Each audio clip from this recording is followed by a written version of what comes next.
ಈ nail ಕಟರ್ಗಳನ್ನು daily use ಮಾಡೋದ್ರಿಂದ ಇದರ ಶಾರ್ಪ್ನೆಸ್ ಹಾಳಾಗ್ಬಿಡುತ್ತೆ. ಇದನ್ನು ಯಾವ ರೀತಿ ಕ್ಲೀನ್ ಮಾಡ್ಕೊಳ್ಳೋದು ಹಾಗೆ ಇದನ್ನು ಶಾರ್ಪ್ನೆಸ್ನ ಹೇಗೆ ಜಾಸ್ತಿ ಮಾಡ್ಕೊಳ್ಳೋದು ಅಂತಲೂ ಕೂಡ ತೋರಿಸ್ತಾ ಇದ್ದೀನಿ.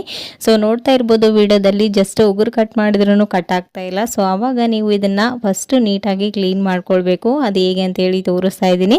ಸ್ವಲ್ಪ ಈ ರೀತಿ ಕಡ್ಡಿ ಅಥವಾ ಟೂತ್ ಪಿಕ್ ಇದ್ದರೆ ಅದನ್ನು ಕೂಡ ನೀವು ಯೂಸ್ ಮಾಡ್ಬೋದು. ಈ ರೀತಿ ಇಲ್ಲ ಅಂದರೆ ಮ್ಯಾಚ್ ಸ್ಟಿಕ್ನೇ ತೊಗೊಂಡು ಅದಕ್ಕೆ ಸ್ವಲ್ಪ ಹಳ್ಳೆನ ಈ ರೀತಿ ಸುತ್ತಿ ಒಂದು ಸ್ವಲ್ಪ ವ್ಯಾಸ್ಲಿನ್ ಅಥವಾ ಕೊಬ್ಬರಿ ಎಣ್ಣೆನ ಹಾಕಿ ಇದ್ರ ಒಳಗಡೆ ನೀಟಾಗಿ ಕ್ಲೀನ್ ಮಾಡ್ಕೊಳ್ಳಿ. ಇಲ್ಲೆಲ್ಲ ಡಸ್ಟ್ ಎಲ್ಲ ಕುಂತು ಜಂಗ್ ಹಿಡಿಯೋ ಚಾನ್ಸಸ್ ಇರುತ್ತೆ. ಸೊ ಅದರಿಂದನೂ ಕೂಡ ಈ ಒಂದು ನೇಲ್ ಕಟರ್ ಶಾರ್ಪ್ನೆಸ್ ಹಾಳಾಗುತ್ತೆ. ಸೊ ಇದನ್ನ ನೀಟಾಗಿ ಕ್ಲೀನ್ ಮಾಡ್ಕೊಂಡ ನಂತರ ಈ ರೀತಿ ಟ್ಯಾಬ್ಲೆಟ್ಸ್ ಕವರ್ಗಳನ್ನು ತಗೊಂಡು ಇದನ್ನ 1-2-3 ಸರಿ ಈ ರೀತಿ ಕಟ್ ಮಾಡ್ಕೊಳ್ಬೇಕು. ಈ ರೀತಿ ಮಾಡೋದ್ರಿಂದ ಇದರ ಒಂದು ಶಾರ್ಪ್ನೆಸ್ ಚೆನ್ನಾಗಾಗುತ್ತೆ. ಸೊ ಇದನ್ನ ಒಂದು ಸ್ವಲ್ಪ ರಬ್ ಮಾಡಿಬಿಟ್ಟು ವಿಡಿಯೋದಲ್ಲಿ ತೋರಿಸಿದಾಗೇನೆ ಕಟ್ ಮಾಡ್ಕೊಂಡು ತಗೊಳ್ಳಿ. ಇವಾಗ ನೋಡ್ತಾ ಇರ್ಬೋದು ಫೈನಲಿ ನಾನು ಉಗುರನ್ನ ಕಟ್ ಮಾಡಿ ತೋರಿಸ್ತಾ ಇದ್ದೀನಿ ಎಷ್ಟು ನೀಟಾಗಿ ಕಟ್ ಆಗ್ತಾ ಇದೆ ಅಂತ.